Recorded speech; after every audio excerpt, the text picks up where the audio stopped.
привет! Это показывает не Москва, программа о жизни российских регионов. С вами Фарида Курбангалеева. Даже если Кремль далеко, он вас достанет или уже достал. Из этого выпуска вы узнаете. Тормозов нету, все сломано, все вообще на сопле делать. До чего довел изношенный трамвайный парк в Кемерове? Как с жителей Екатеринбурга собирают деньги на бомбоубежище? Почему зоозащитников могут объявить экстремистами? Для чего сенатора Турчака отправили на Алтай? И переоденутся ли звезды российской эстрады? Родственницы мобилизованных на этой неделе пытались встретиться с новым главой Минобороны Андреем Белоусовым. Они пришли к зданию на Фрунзенской набережной в Москве и развернули плакаты в духе «Пожалуйста, верните папу домой». Некоторые надели футболки с портретом Белоусова и слоганом «Make мобики free again» – «Сделай мобиков свободными снова». Активистки привели с собой детей, подчеркнув, что их не с кем оставить. Вскоре к зданию Минобороны приехал автозак. Сотрудник полиции заявил, что женщины участвуют в несогласованном митинге и настойчиво предлагал им свернуть плакаты. В ответ жены и матери сделали жест, отсылающий к знаменитой цитате Щедрина про особенности русского бунта. Нам на колени нужно всем встать? Давайте встанем на колени. Давайте. Вот мы просим вас, чтобы вы вызвали нам министра обороны. Давайте. Плакать и биться лбом, лишь бы нас не слышали. Но сил, правда, уже нет. Почему наши мужчины должны воевать? Наконец, к женщинам вышел военный. Участницы акции утверждают, что это был генерал-полковник Борисенко. Вероятно, тот самый Борисенко, который еще в декабре 2022 года обманывал матерей пропавших в Украине срочников. У нас сегодня произошел такой не очень хороший казус в Министерстве обороны. Я лично разговаривала по телефону с полковником Борисенко Александром Альбертовичем, которому я объяснила, что я, мама срочника, приехала с Карелии, с Петрозаводска. Нас 23 члена, представляющих от своих семей. И он мне обещал, что он сейчас к нам выйдет. В итоге мы прождали его 2 часа. Борисенко к нам так и не вышел. Мы были вынуждены написать жалобу. Все 23 человека подписались под этой жалобой. Мы ее оставили в Министерстве обороны, чтобы к данному полковнику, который свою зарплату не отрабатывает, сидит в теплом кабинете, мы промерзлись на улице. В итоге мы, наверное, завтра, послезавтра будем болеть все, а зато у него все хорошо. Видимо, Борисенко провел над собой работу, потому что в этот раз материализовался, но подчеркнул, что, цитата, «наши парни будут до конца СВО». Дескать, для возвращения мобилизованных нужен специальный указ, а его не было. Генерал также заявил женщинам, что они вышли на улицу специально, чтобы их снимали оппозиционные телеграм-каналы. Он сказал, что мы не имеем права называться гражданами России. Генерал призвал женщин обращаться в Минобороны в установленном порядке, а не с помощью акций, а после начал записывать проблемы, о которых говорили жены и матери военных. Интересно, что в акции не участвовали представительницы движения «Путь домой», которое 31 мая Минюст включил в реестр иноагентов, так же, как и его персонального лидера Марию Андрееву. Очевидно, это было сделано для устрашения остальных, особо активных родственниц мобилизованных. Женщины находятся в сложной ситуации, они должны бунтовать так, чтобы не сесть. Сочувствия со стороны общества тоже немного. Да и откуда ему взяться, если женщины требуют, чтобы их мальчиков поменяли на других, грубо говоря, соседских? Почему именно их? Надо менять. Почему вот молодой человек абсолютно крупные ребята, давайте поменяйте. Физического вида не может заменить. Тоже защищайте родину. И он улыбается. Почему бы нет, ребят? Почему наши должны отбить? Что вам смешно? Но и государство в ситуации не проще. Если проводить на фронте ротацию, значит объявлять новую мобилизацию, мягко говоря, не добавляющую Путину популярности. Оставлять мобилизованных на фронте значит провоцировать новые протесты. Тупик? Хотя нет, выход есть – закончить войну. 100 с лишним человек получили травмы в результате серьезного ДТП в Кемерове. Там столкнулись 2 трамвая. На видео, опубликованном в соцсетях, видно, что один из них мчался на большой скорости и его сильно раскачивало. Сначала у трамвая открылись передние, а потом задние двери, и из них на проезжую часть вылетели 2 пассажира. По скользкому от дождя асфальту их вынесло на середину трассы. Один из этих пострадавших позже скончался в больнице от полученных травм. Видать, перебегали или что? Вон труп лежит. Продолжая движение на большой скорости, вагон поднялся на мост через реку Тоймы, где догнал попутный трамвай и врезался в него. За рулем потерявшей управление машины находилась 23-летняя девушка. Ее зажало в кабине, она получила переломы и травмы. В местных медиа появилась аудиозапись одного из ее коллег. Он рассказал, что у трамвая были изношены тормоза, и еще до рейса водитель попала в небольшое ДТП, но начальство махнуло на это рукой. Тормозов нету, все сломано, все вообще на сопле делают, все на делается. Она при мне заехала на канава, у нее не сработала первая группа, короче. Ее выпустили начальники сами. Езжай, типа, это все. Вот и приехала она. Сейчас по шапке те полетят. Вообще все. Берутся и мечут. А то, что тормоза, вот она педаль безопасности отпустила, должно быть 3 вида тормоза сработать, да? Рельсовый, барабанно-колодочный и электродинамический. Они не сработали. Пресс-служба Кемеровской электротранспортной компании назвала эту информацию фейком от начала и до конца. Но Следственный комитет посчитал иначе. Он назвал трамвай неисправным и объявил о задержании директора компании, бывшего заместителя мэра Кемерово Павла Мальцева, которого в прошлом судили за взятку. Кроме того, задержали мастера, отвечавшего за выпуск вагонов на линию. Обоих подозревают в оказании услуг, не отвечающих требованиям безопасности. И, судя по воспоминаниям людей, которые работали в трамвайном парке за последние годы, для Кемерово это обычное дело. У нас сломался трамвай, и нам дали трамвай, это было еще, по-моему, 68-го либо 58-го. То есть у них была еще кабинка, вот знаете, вот такая вот прямая. Там все такое, знаете, старинное, вот такое-то интересное, но там вот действительно полы уже все. И нас отправили по 10-му маршруту тогда. Тогда, естественно, я была в шоке, мы там все позамерзли, я даже не могла людям сдачи сдавать. То есть мы сидели, руки я вот лично сжимала, ко мне люди подходили, я просто не могла даже пошевелиться. В пасмурную погоду есть риски того, что у них вот эти колодки постоянно дымят и искрятся. Вот в пасмурную погоду это самый большой риск, что трамвай может от этого загореться и пострадать. Потому что когда вот эта вот погода мокрая, у них начинает замыкать, понимаете, у них на колодках, у них сверху, у них постоянно летят искры, потому что, ну, трамвай, поймите сами, трамвай очень старый. Как будто в подтверждение этих слов местные телеграм-каналы публикуют видео, снятые в реликтовых транспортных средствах. ЧП можно было бы принять за локальную историю, если бы не пугающее число аварий с участием трамваев в разных городах России. В день аварии в Кемерове загорелся трамвай в Новосибирске. 20 пассажиров и водитель эвакуировались до приезда пожарных. Буквально за пару часов до этого заместитель мэра Новосибирска признавался, что парк трамваев в городе сильно изношен, но денег на решение проблемы нет. За последние пару недель трамваи горели в Иркутске, Томске и Самаре. В Перми трамвай с пассажирами сошел с рельсов. В Нижнем Новгороде потерял токоприемник. В Екатеринбурге под трамвайными путями обрушился грунт. А жители Волгограда не могут дождаться выхода на линию 12 новых трамваев, которые поступили в депо еще 2 месяца назад. Водители уже давно готовы и прошли стажировку. Но в город никак не приедут высокие гости, которые должны сказать красивые слова для телевизора. В целом ситуацию можно подытожить знаменитой фразой Дмитрия Медведева «денег нет, но вы держитесь», которую в этом случае приходится трактовать буквально. В России не хватает не только новых трамваев, но и школ. Жители Владимирской области даже записали видеожалобу на имя главы Следственного комитета. Они рассказали о ситуации вокруг школ номер 36 и 37 в поселке Балакирево. В марте прошлого года их объединили, якобы для оптимизации финансирования. Родители убеждали, что дети продолжат нормально учиться, а здание 37-й школы наконец отремонтируют. Прошло уже больше года, но капремонт так и не начался. В одном здании школы номер 36 детям элементарно тесно. Классы мало того, что переполнены, так еще не у каждого класса есть свой кабинет. Очереди в столовую и туалеты. В раздевалках пропадают вещи. Уроки периодически проводят в школьной столовой, в учительской, в спортзале. При этом еще и каждый день меняется расписание. В школе холодно из-за неисправности отопительной системы. Дети в минус 10 учатся в куртках, но при этом в школьной сменной обуви, из-за чего в школе повысилась заболеваемость и неуспеваемость ввиду пропущенного учебного материала. Во время скандала выяснилось, что капремонт нужен и в действующей, переполненной школе номер 36. Там неисправна система отопления, протекает крыша и проваливаются полы.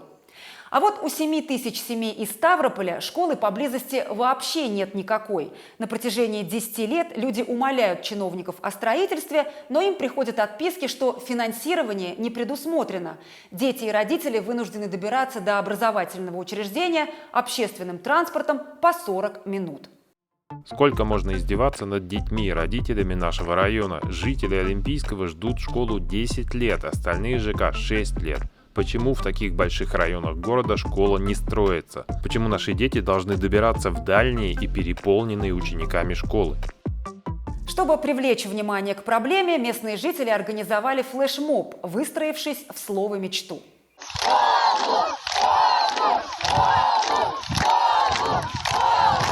А в городе Котельнич Кировской области чиновники пообещали построить школу к декабрю этого года. Но этого совершенно точно не произойдет, потому что на месте здания до сих пор красуется котлован, затопленный водой.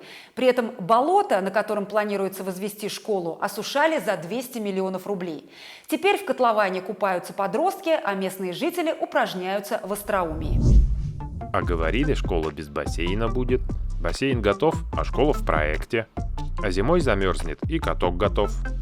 Контракт на строительство школы был заключен весной прошлого года с московским подрядчиком торговый дом «Асса». Тот запросил за проект 1,5 миллиарда рублей, пообещав, что здание построят с применением передовых инноваций.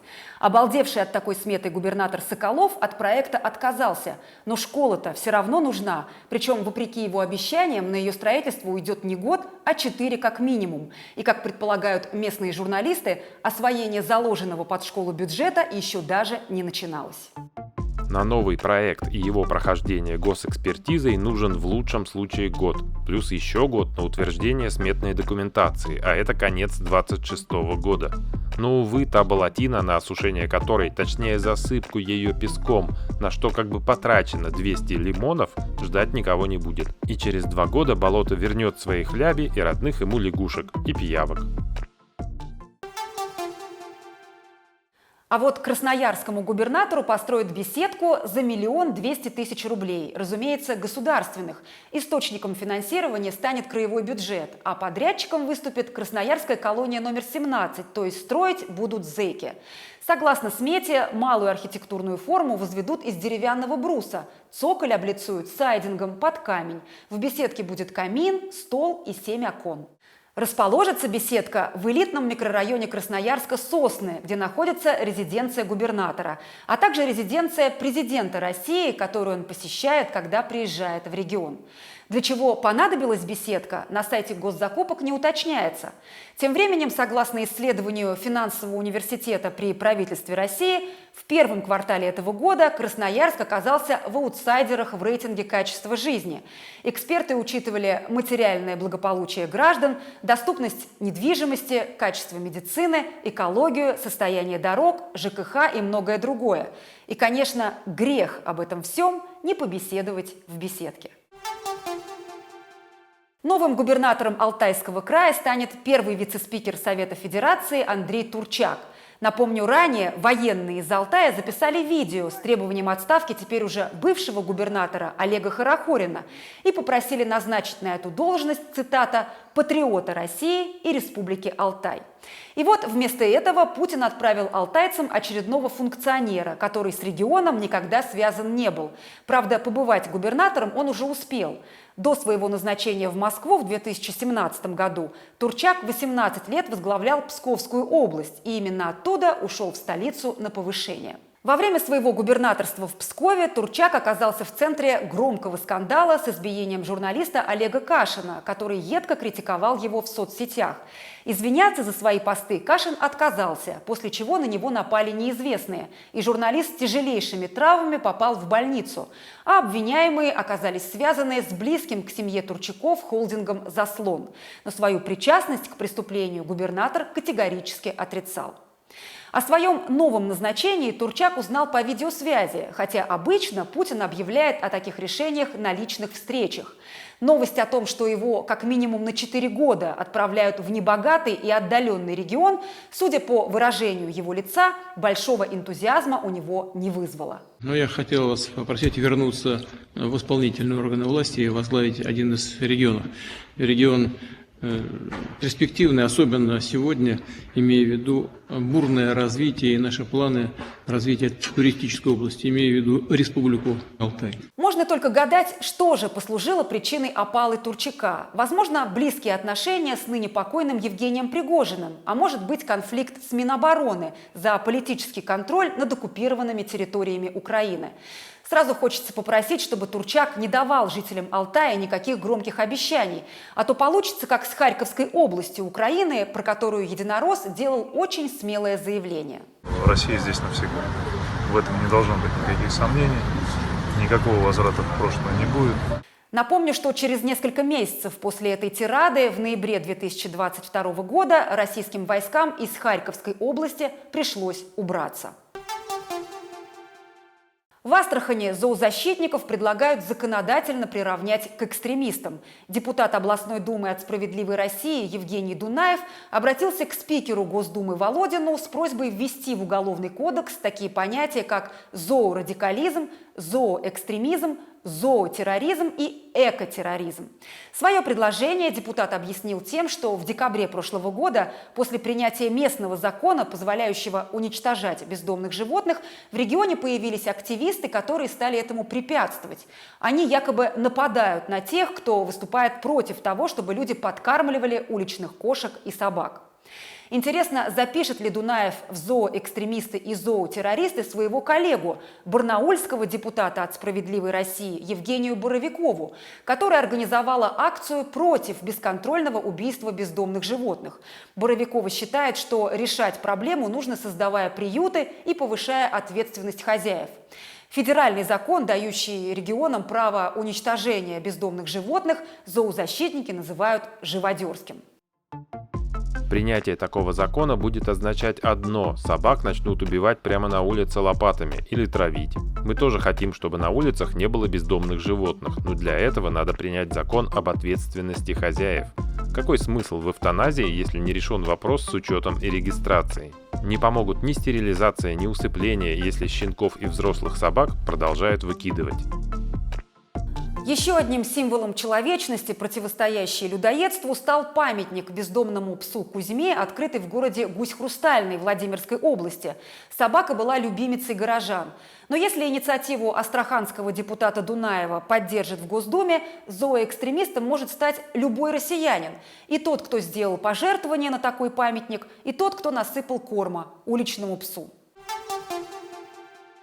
Жителям Екатеринбурга предложили скинуться на строительство бомбоубежищ. Согласно информации, которая появилась в их личных кабинетах на сайте госуслуг, собственников жилья планируется брать по 14 рублей 47 копеек за квадратный метр с площади квартиры. Общая сумма сбора с дома должна составить 182 тысячи рублей. При этом сотрудники управляющей компании ссылаются на некие положения свода строительных норм и правил, хотя Российская Конституция и Федеральный закон о гражданской обороне предусматривает строительство бомбоубежищ за счет федеральных средств.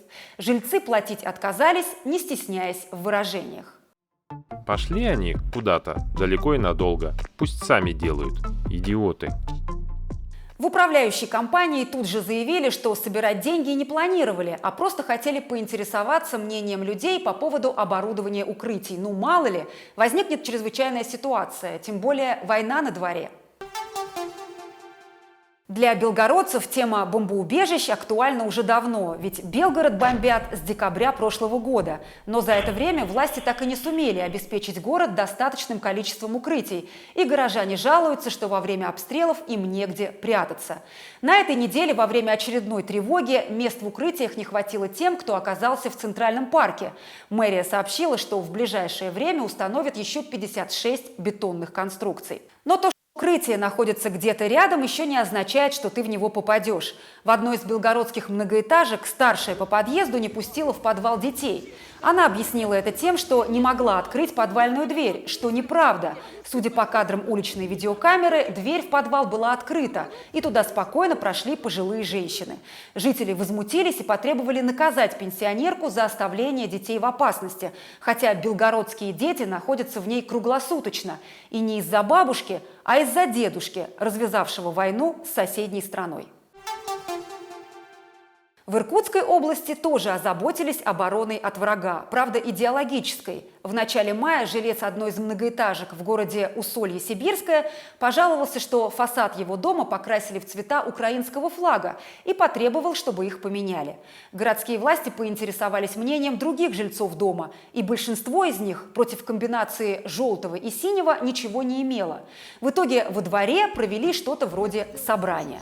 На видео видно, что на сход пошли 3,5 человека. И то только потому, что не хотели, чтобы из-за одного дурака, соседа, который, собственно, и жаловался на цвет, потратили деньги на повторное перекрашивание. Там даже на первое окрашивание денег жалко. Дом изношен так, что его расселять надо и сносить, а не красить. Бетон вываливается на улицу. Однако дом все-таки перекрасили, поменяв желтый цвет на серый. Вообще борьба с сочетанием желтого с голубым на российских просторах с началом войны в Украине стала эпидемией. На этой неделе депутат небольшого югорского городка Урай Леонид Насибуллин пожаловался на беседку детского садика, обшитую в сайдинг желто-голубого цвета. В прошлом году этот же депутат заявил, что в цвета украинского флага выкрашена скульптурная композиция «Пламя» в городском сквере. Местные власти тогда ответили Насибуллину, что ему померещилось, а скульптура соответствует цветам флага Югры. Сколько раз в России перекрашивали желто-синие бордюры во дворах, сосчитать вообще невозможно. Непонятно, как перекрасить пшеничные поля, над которыми в ясную погоду предательски висит голубое небо.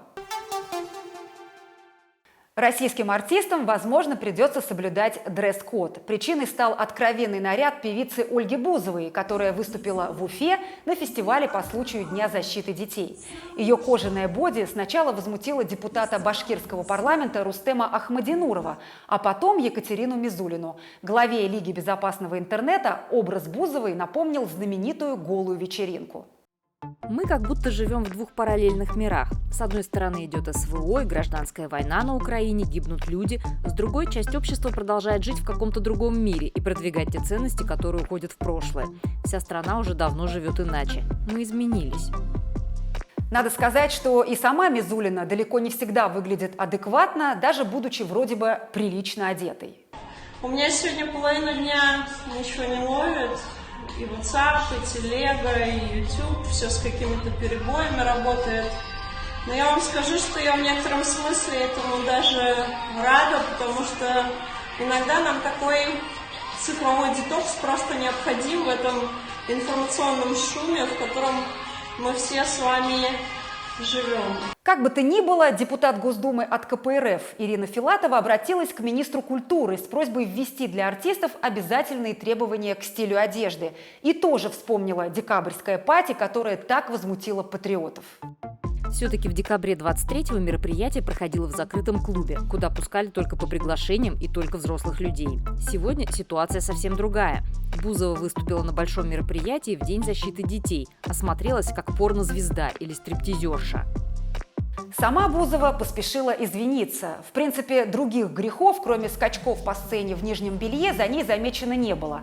Наоборот, осенью 22 года Ольга ездила на оккупированные территории, цитата, с гуманитарной миссией. Возможно, поэтому строгих санкций в отношении звезды Дома-2 не последовало.